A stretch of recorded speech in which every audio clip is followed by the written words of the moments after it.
हिंदुस्तान की शान ऐसे मुसलमान। मोदी ने ओवैसी को ऐसी घुट्टी पिलाई, ओवैसी ने पाकिस्तान पर कर दी चढ़ाई।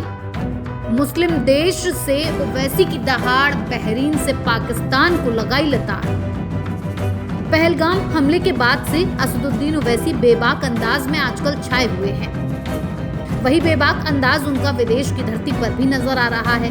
बेबाकी से वो पाकिस्तान के नापाक इरादों की कलई खोल रहे हैं। आपको याद होगा, देश के प्रधानमंत्री ने कई बार अपने इरादों को साफ जाहिर किया है कि आतंकवाद पर जीरो टॉलरेंस की नीति ही चलेगी। पानी और खून साथ साथ नहीं बहेगा। वही घुट्टी लगता है ओवैसी साहब ने पी ली है और हर मंच से वो भारत के इरादों को मजबूती के साथ पेश कर रहे हैं। पहलगाम हमले के बाद ओवैसी ने मुसलमानों की आवाज बनकर पाकिस्तान को सख्त संदेश दिया था कि भारत के 23 करोड़ मुसलमानों ने जिन्ना की 2 नेशन थ्योरी को खारिज किया और भारत को चुना। यहाँ तक कि पाकिस्तान को इस्लाम विरोधी और बेगैरत कह डाला। 22 मिनट में पाकिस्तान को नेस्ता नाबूद करने वाला भारत अब दुनिया को ये भी बता रहा है कि भारत आतंकवाद का जड़ से इलाज करना जानता है और इसी इलाज के लिए भारत के डेलीगेशन पूरी दुनिया का दौरा कर रहे हैं, जहां ओवैसी भी इस मिशन का हिस्सा बने हैं। जाने से पहले ओवैसी क्या बोले, जरा सुन लीजिए। देखिए, हम ग्रुप 1 में है, जिसके इसको हेड कर रहे हैं जय पांडा साहब। तो आप जानते हैं कि हम लोग 4 कंट्रीज को जा रहे हैं। पहले बहरीन को, उसके बाद कुवैत, फिर किंगडम ऑफ सऊदी अरेबिया और आखिर में अल्जीरिया को।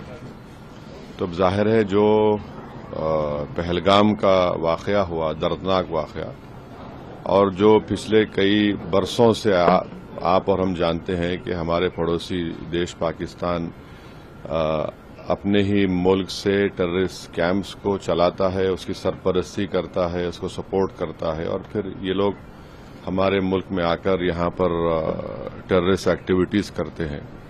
तो इन्हीं चीजों को हम इन 4 कंट्रीज में जाएंगे, उनके सामने रखेंगे।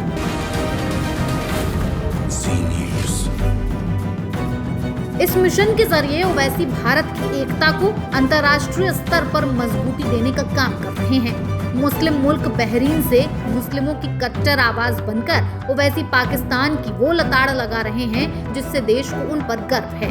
क्या कहा ओवैसी ने बहरीन से, आपको सुनाते हैं। Our government has sent us over here and various delegations comprising of all party members of parliament to different parts of the world, so that the world knows the threat which India has been facing from last so many years. And unfortunately, we have lost huge amount of human lives. Innocent people have been killed.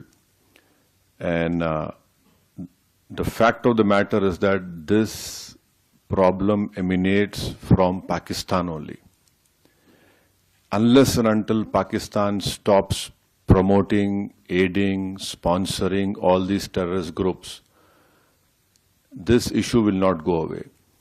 And India has exercised utmost restraint in dealing with this problem.